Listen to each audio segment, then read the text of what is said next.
Hey, it's Renee from the Craft Table. We are now on week 6 of our summer embroidery stitch along. That marks the halfway point. This is the 5th week of actual stitching, and we're going to be doing the French knots. So now that we're about halfway through, I'm wondering if there are any favorites that you have as far as a particular embroidery stitch or a particular area on your fabric panel that you are working on. So far, every stitch that we've gone over, I could probably safely say it is one of my, or has been a favorite at one point in time or another. Not sure if I can say that next week when we get to the satin stitch.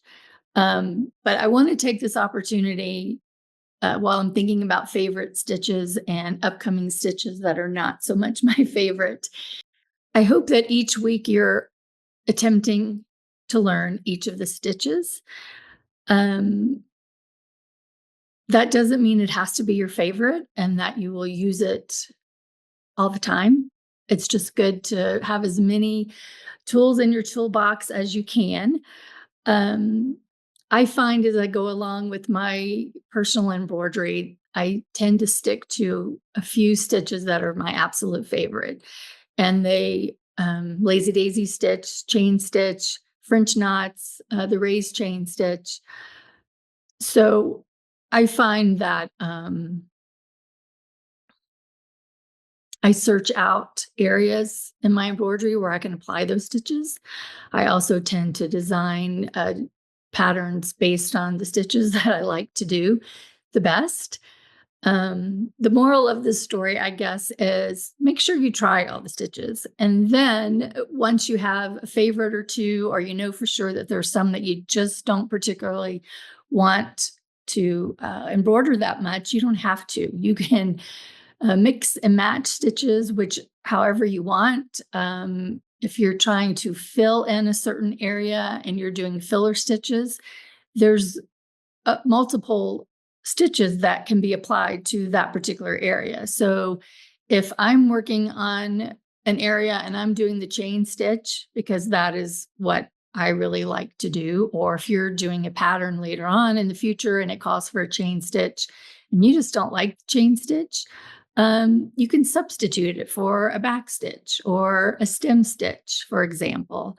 If you're if the pattern calls for satin stitch, like for instance, and you find it's not your favorite, you can do a series of chain stitches in the area where you might do the satin stitch, or you can do French knots to fill up that area. Those are just some examples of what I'm talking about how, you may get to a stitch that you just don't like, and that's okay. Anyway, that's my lecture slash pep talk slash piece of advice that I have for you. Now that like I said, we've done a variety of stitches, we still have 6 more weeks to go, 5 weeks of doing stitching. And then the final week is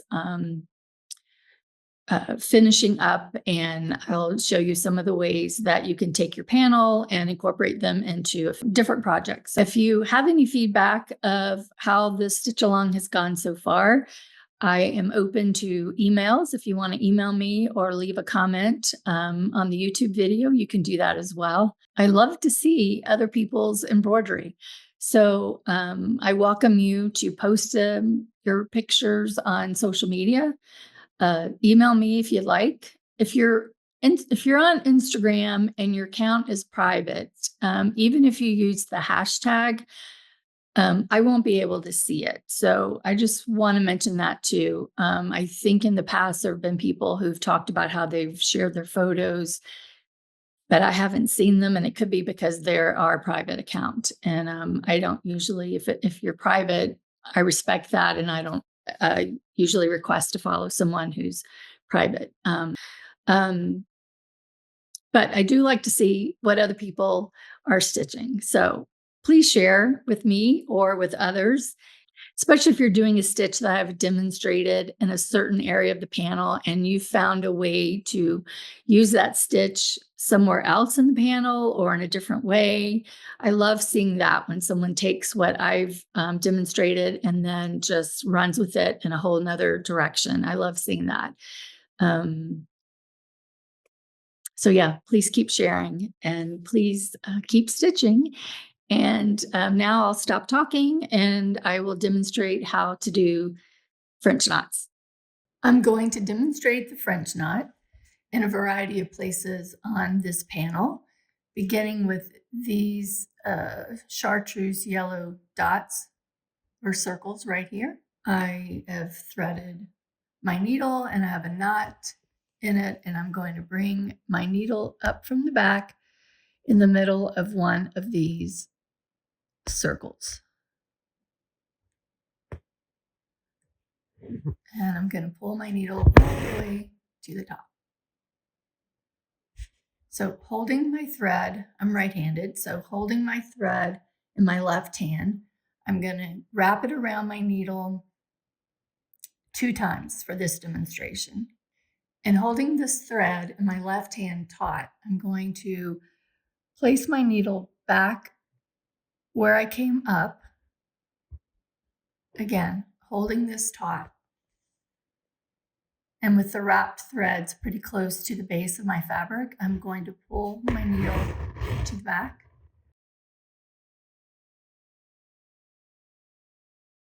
Okay, let's do that again.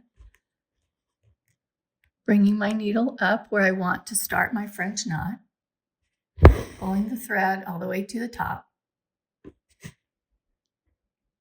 holding the thread taut while I wrap it around the needle 2 times, placing my needle back in that same hole,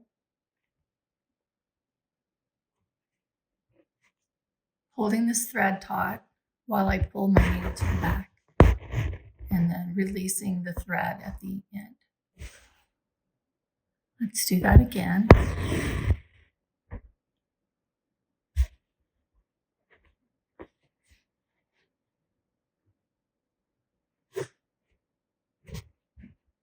This right here is the key part, holding it taut while you pull the needle through. You can vary the look of your French knot by how many times you wrap your thread around your needle. And of course, using different weight thread will make a difference as well. For this size circle and this size French knot, I think 2 times is a good number. You'll see when I demonstrate in other places, I'll only wrap it once, and then in other places, I'll wrap it 3 times. I rarely wrap it more than 3 times. If I want something that's going to look a little bit thicker than what you can obtain with wrapping it 3 times, I'll either go to a different weight of thread, something thicker, like a 5 weight, if you're working with pearl cotton, or 3 weight, or if you're doing DMC floss, maybe using 6 strands rather than 3 strands.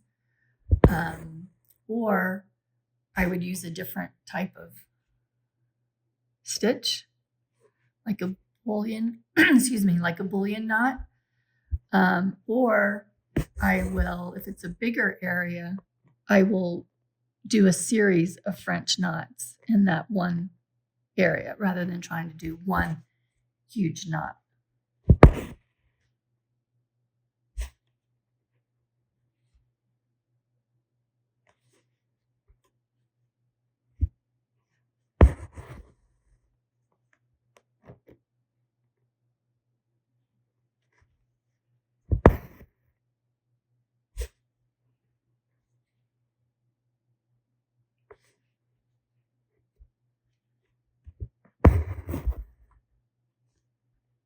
I'm going to do the French knot on these circles that are in between these ovals, where I'll go back and do the daisy stitch on the ovals. And if you're interested, I am using this color, EZ2101. So since these are a little bit bigger, I'm going to wrap my thread 3 times, holding the thread right here, wrapping it 1 time, 2 times, 3 times, and placing my needle back down where I came up, holding my thread over here taut, and taking my thread and needle to the back. I'm trying to select threads that match the color of the fabric I'm stitching closely, but there's nothing to say that you can't purposely do a contrasting color. That would also make it look really nice. So don't worry if your thread is not the exact color of what you're stitching. If it was a complete match, it might be really hard to see it anyway.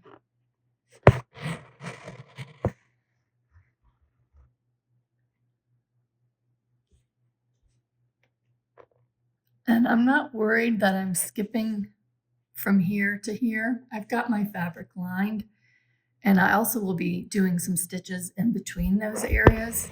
So I don't think I need to worry about my thread showing through to the front.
Can you tell these are a little bit larger using 3 wraps of the thread versus 2? And I recognize that I am not covering the circle entirely with my thread, and that's okay. I kind of like the fact that you can see the design in the background. So this area over here has even smaller circles, dots, and they're quite close together. So in this particular area, I'm going to just wrap my thread 1 time around my needle.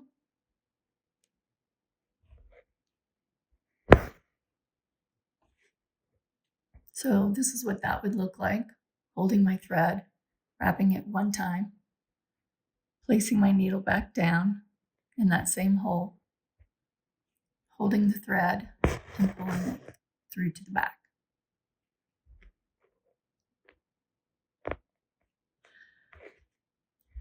So this has a circle with a bunch of circles inside, but you could even use French knots to fill an area that's not a circle, or even if it is a circle, but it doesn't have, already printed mini circles inside it. This just happens to have them, so that's what I'm using as my guide. But you could easily take any area, here, for example, here, all along here, and fill it with French knots, either filling it completely, so it's one solid looking shape, or just doing random French knots throughout to give it a little bit of texture, but not filling in the whole entire space.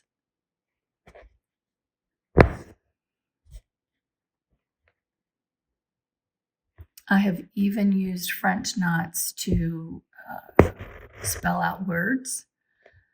I will warn you, it takes a long time unless you've got, very small designed word.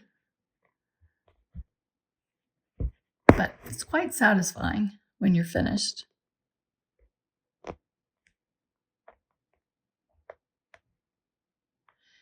And if I accidentally miss a circle in here, or if I do an extra circle, no one's going to notice. It's not that big of a deal.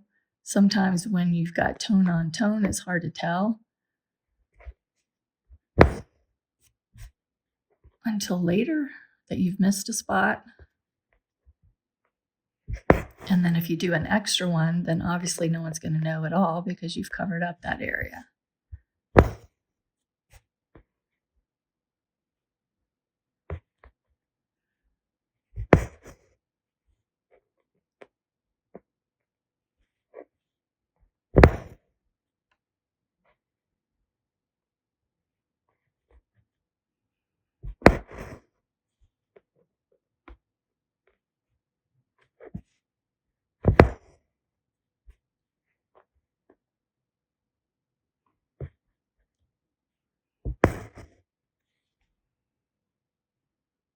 So yeah, in this one little area, I've got French knots where I only wrapped the thread around the needle one time. I've got French knots over here where I wrapped the thread around the needle 2 times. And then I have these French knots where I wrapped the thread around the needle 3 times. And now I'm going to show you how to fill in an area with French knots. I'm going to stitch this circle right here. Now it's a circle just because we've been doing circles. So I'm keeping with the circle theme. However, you don't need to limit yourself to filling in circles with French knots. Of course, they're an obvious and great place to stitch French knots. All these circles here makes it easy. The fabric's already marked for you, and it's the same shape as the stitch that you're doing. But I could just as easily use this same method to fill in this oval area here, for example, or any of these purple stripes here. Don't limit yourself to just areas that are circular. For those wanting to know, I'm using color EZ2116 for this particular shade of yellow. And also, while I'm doing the French knot in this area, I'm hoping to point out any areas that you might possibly run into, any problem areas when you're doing the French knot. So I'm going to start in the middle. I don't know, you can start anywhere, but I tend, if I'm doing a circle, I like to start in the middle and work my way out. And since I'm filling in an area, I can pretty much decide, do I want to wrap it once, twice, 3 times? Obviously, the more times I wrap my needle, the bigger my French knot and the faster I can stitch a particular area. So let me hold my thread over here, wrap my needle 1 time, 2 times. When you're doing the very first French knot, you've threaded your needle and you've knotted your thread and you've pulled your needle and thread up to the top for the very first stitch. Then when you go back down with your needle, sometimes your needle will go right back into that knot in the back. So if you find this particular step is difficult and you can't really pull your needle through, it could be because you're trying to go back through the knot that's on the back of your work. And this only applies like in the very first stitch, right? Or it usually only applies in the very first stitch. Okay, so there's my first knot, and then I'm just going to work my way out and making my stitches close together. The other thing that could happen, so let's see, wrapping it 1 time, 2 times, and putting my needle down. Sometimes people will just sort of like leave this loose, the knot or the wrapped thread up there. And then they wonder why their thread on the top or their knot on the top is kind of wonky and loose, for lack of a better word. So you really want those twisted or the wrapped threads to be at the base of your needle, really close to the top of your fabric, and holding your thread taut when you pull it through.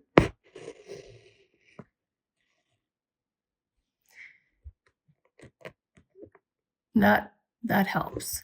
I've seen some students pull the needle up, wrap it like way up here, and then put it down like that, and then try and pull it through. And then this is just, it's all loose and it's not at the base of your needle, which is where you want it. So that doesn't mean you have to like wrap it right here. You can, do it like that.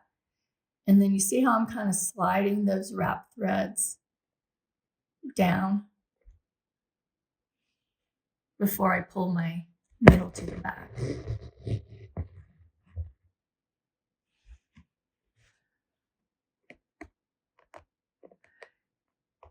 Now, if you, I hope if you're not really sure about this stitch, I hope you'll give it a second look and practice it, because I really think you'll enjoy it once you get the hang of it.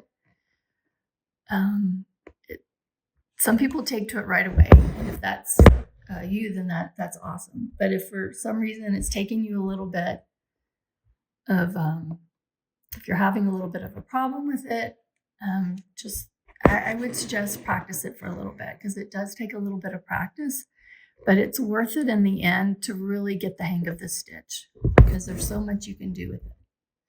Now, that being said, if you've given it your best and you just absolutely hate this stitch, or any stitch for that matter, you don't have to keep doing it. There are a lot of circles on this panel, and if you're doing the French knot and you're like, oh my gosh, I just absolutely hate this, I'm never going to get the hang of it, I don't want to get the hang of it, but what am I going to do because there are circles everywhere? Don't worry. You can either leave the circles with no stitching, or you can do a different kind of stitch. That's what's great about learning a variety of stitches. It's not one stitch for each particular purpose. You can decide which stitch works best for you. If I forget to mention this next week when we do the satin stitch is not my favorite stitch. I do not like it. I don't really want to like it. And I only demonstrate it in a stitch along and in workshops, because it is one of those stitches that you can do so much with it. And it's a basic stitch and most people have heard of it. But I don't like it. And so I try and find ways of embroidering without having to use it, or with only using it a little bit. So if the French knot is your satin stitch, then move on. You can, well, let me stop right now and show you. So for instance, in this panel over here, I'm working on several panels at the same time. Let's see if I can find it. Oh, let's see, right here. See, there's a circle. And all I did was I just did a bunch of straight stitches. I did an X, then I did a cross, and yeah. So you don't have to use every single solitary stitch that I am showing you, but I want you to know them so that if you want to use them, you can. But the French knot, it was once upon a time, I would say, every single stitch was my favorite. The French knots were my favorite. Then the chain stitch was my favorite. Then the raised chain stitch became my favorite. You will never hear me say that about the satin stitch. Oh, I got a knot in the back. There we go. But I do find the French knot another one of those stitches that is very relaxing. You know, once you've got your needle all threaded and you've got some fabric to work on, you get in a really good rhythm. And yeah. So this doesn't look too different than what I did over here, other than this already had circles printed on the fabric and I stitched where the circles were. And here I just tried to fill in an area with French knots. And I probably should do a few more to make it look a little bit more circular.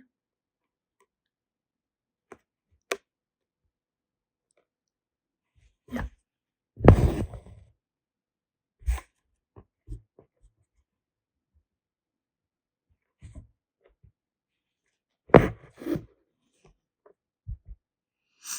So there you go.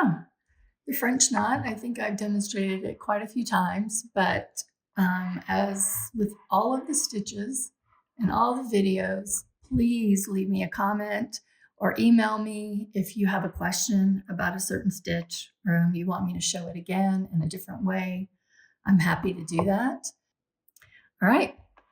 Have fun practicing and exploring different places on your fabric of where you can stitch the French knot, and I will see you next week. Happy stitching.